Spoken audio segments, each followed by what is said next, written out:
The next door I open could be my last. By JamFranz.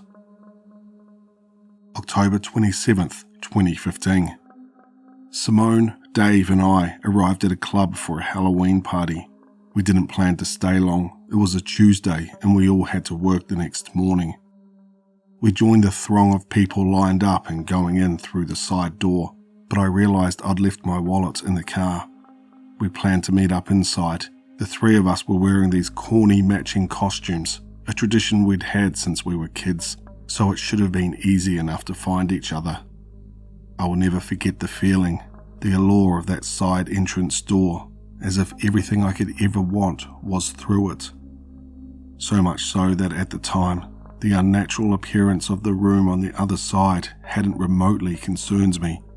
Neither had the fact that despite the number of people walking through the door, the room looked to be empty. I managed to pull myself away and back into the biting night air as everyone else went in. Some rational part of me won out, knowing I wasn't going to get very far without my ID anyways. When I came back from the car though, not only was the entire crowd gone, so was the door they'd been piling through. There was nothing there but a brick wall. I don't know how it didn't hit me, or any of us, sooner. We'd been going there for years, and I had never seen a door on that side of the building. I walked in through the usual front entrance, but I couldn't find my friends anywhere, and when I asked around, no one inside had seen anyone else dressed like me. As I frantically roamed around the near-empty club searching for them, I realised that I didn't see anyone that had been in line with them either. I tried calling over and over, but neither of them answered their phones. No one who went through that door has been seen since.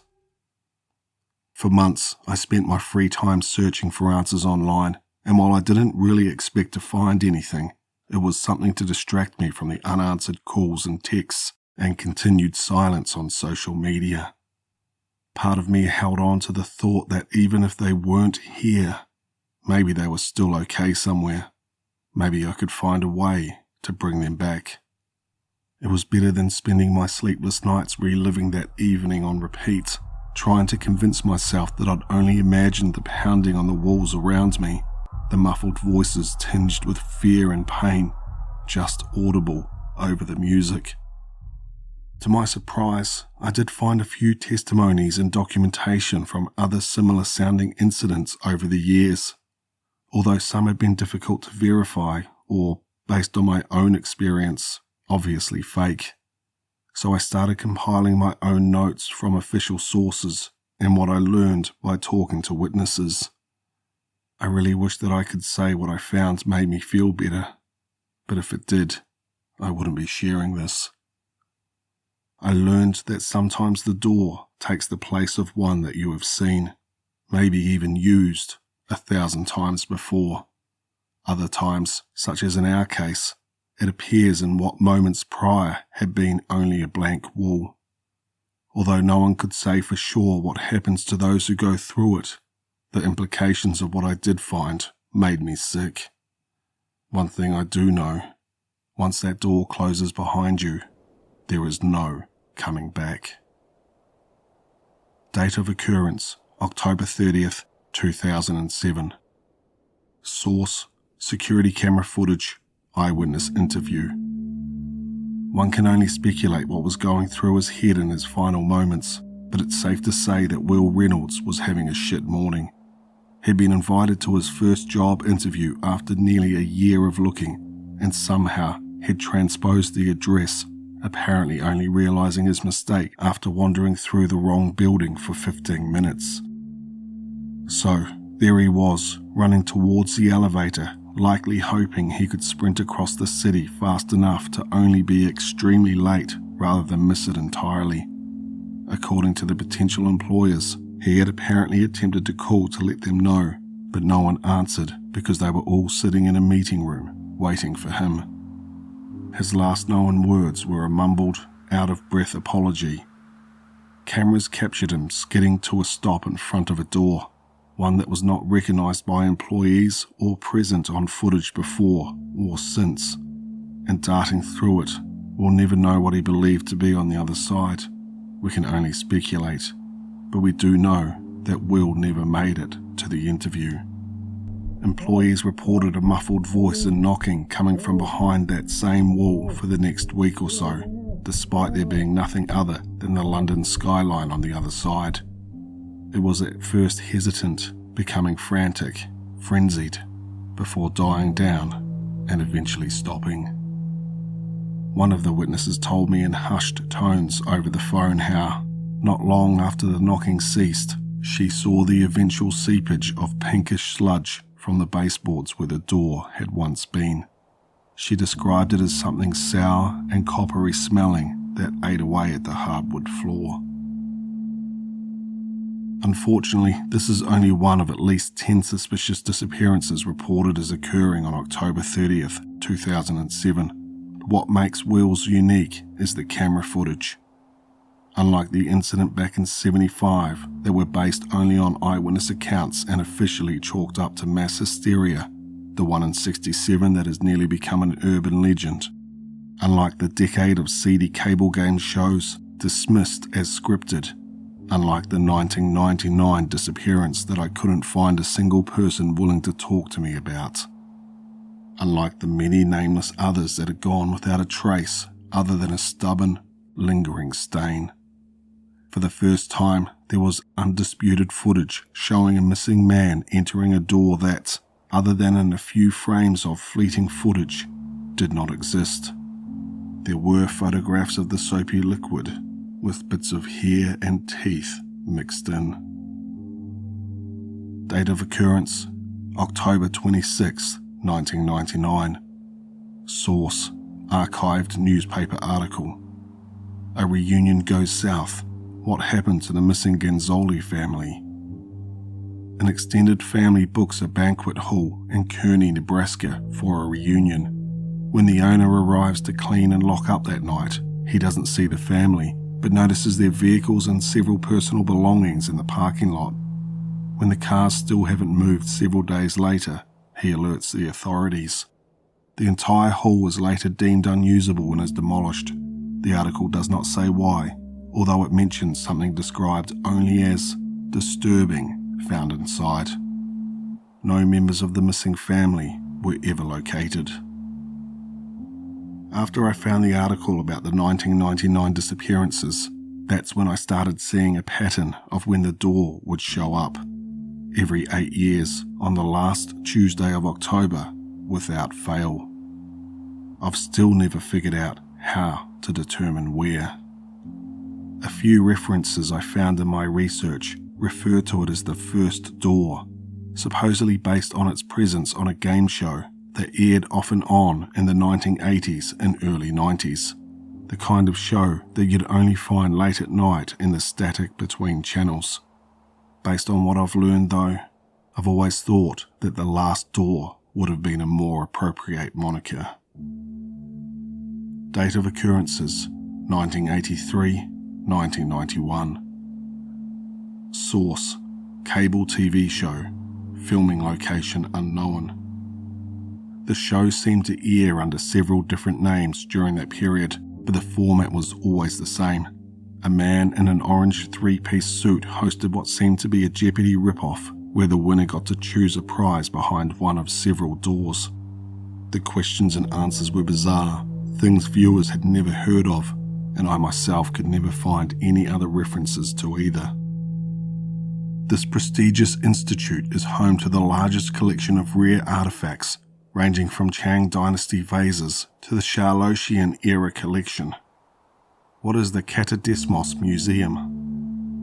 The winners would, without fail, choose the first door. Even if they initially drifted towards another, they'd always sharply change direction. They'd always enter the first one, which would then slam shut behind them. The show would end with the host saying, "Let's give them a hand, folks," as the other players and even the studio audience would then follow behind them, all wearing matching expressions of overwhelming excitement as they too, inexplicably, went shuffling through that same first door. The contestants and audience never emerged again, although frantic knocking and distant-sounding voices from the other side could sometimes be heard as the credits rolled. In panned shots, you could tell there was nothing, no one, behind it. When I first learned about the 75 incident, I had a hard time locating witnesses, much less ones willing to talk to me. I didn't really blame them, especially having experienced something similar firsthand. The school janitor, who had also been in the stands that night, was the only one who returns my calls.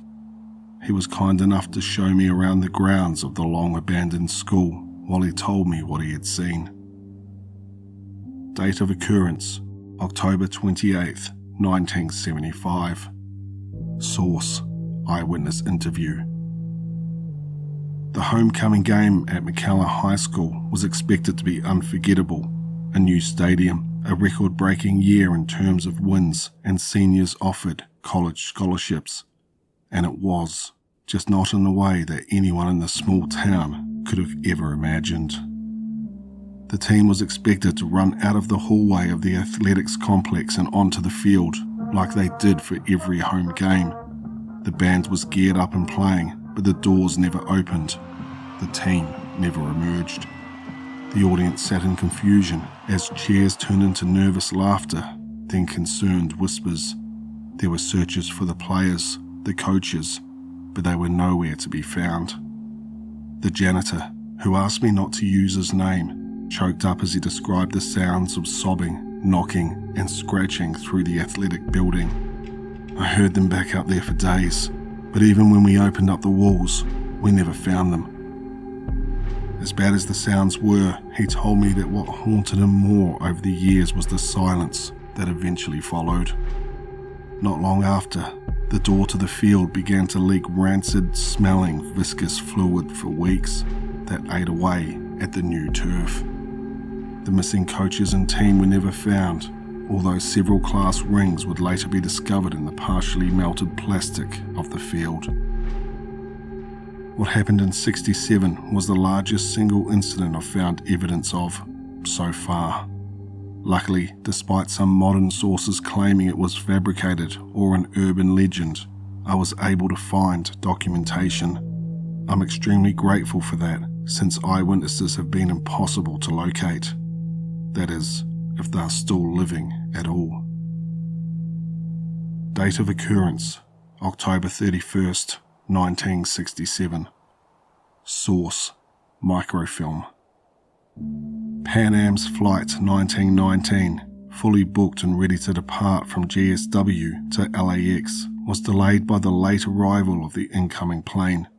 Perhaps the rush to get everyone on board that Boeing 707 and off the ground was why it took so long for them to notice that something had gone wrong. The plane sat on the runway as its new departure title came and went. Air traffic control tried and failed to reach the pilots multiple times. When airport staff finally reopened the cabin door, the plane was empty. Although those that boarded in search of the crew and passengers would later note that they heard frantic tapping on the windows and metal and what sounded like voices, distant but pleading. The later presence of a thick, pinkish sludge that ate into the cement of the runway below was mentioned in the article, but never explained. On October 27, 1959, there were multiple disappearances reported across 3 continents. I found indications that, on that day, at least 20 unassuming people walked through a doorway that they could have never realized would be their last. Of the better documented cases, there was one in particular that stuck with me over the years. Date of occurrence, October 27th, 1959. Source, microfiche. Reno woman arrested for disappearance of family claims she saw them walk through the door to the dining room but never saw them emerge on the other side. When interviewed, her only response was, "I know they're still here. I can hear them screaming." I couldn't find anything earlier that was formally documented, although the rumours I've heard about what happened in that factory in 1935 still haunt me. I know the first door shows up at least once every 8 years, You can never be too careful though. The price of that particular mistake is far too high. I took all of the interior doors in my home off their hinges years ago, and when I'm out of the house, I only step through a door that I can see others walk through first, once I make sure they come out on the other side. I've never been able to shake the consuming fear that the next door I walk through could be my last. I've been collecting this information for years now, but everyone outside of the fringe forums that I tried to warn dismissed me and my concerns as crazy. With us quickly approaching the last Tuesday of October, I knew I had to keep trying. I knew that I wouldn't be able to sleep at night due to the sheer guilt if I didn't. I owe it to Simone, to Dave, and to the countless others. I'm sharing this with everyone I can in the hopes that one of these posts will make a difference.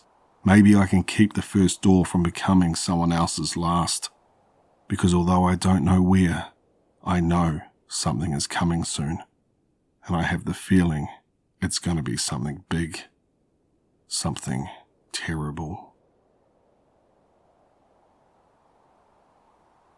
I just want to thank JamFranz for allowing me to narrate that story. If you liked what you heard, head over to their Reddit page and show them some love. I'll leave a link for the original story in the description below. If you're new here, please consider subscribing, and as always, stay tuned for one more nightmare.